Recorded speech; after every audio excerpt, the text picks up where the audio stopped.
भी नहीं जे तेरे नाल मेरी कोई निस्बत नहीं।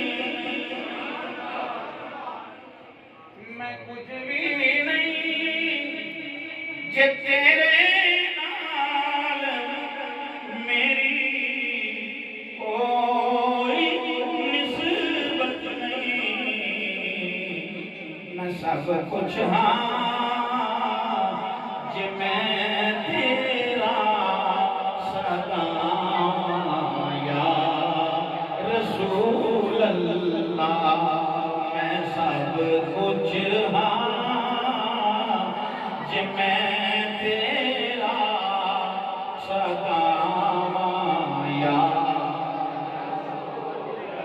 हलीमा कुल्ली नूरे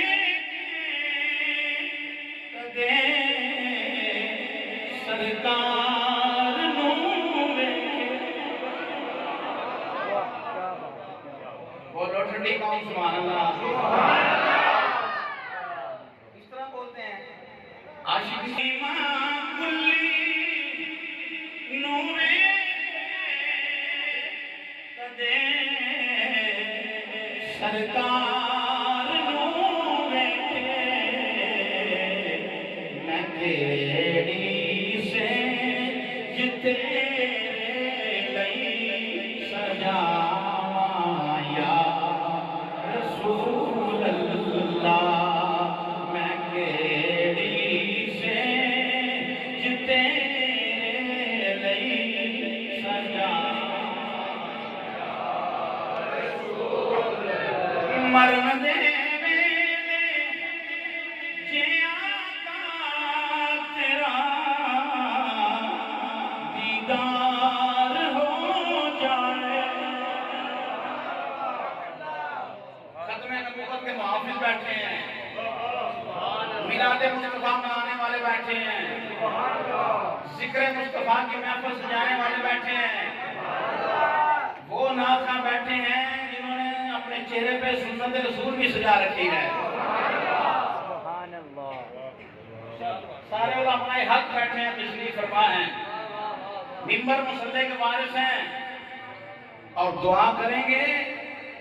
और रबीउल नूर शरीफ के महीने में जो रोजाना 1125 मरतबा इशा की नमाज के बाद दुरूद और सलाम पढ़ेगा, उलमा फरमाते हैं, आरिफीन फरमाते हैं, उसको दीदारे मुस्तफा नसीब हो जाएगा। मरन दे वेले जे आका तेरा दीदार हो जाए। मरन दे वेले तो कुर्बान जावां या रसूल अल्लाह। मरन दे वेले तो कुर्बान जावां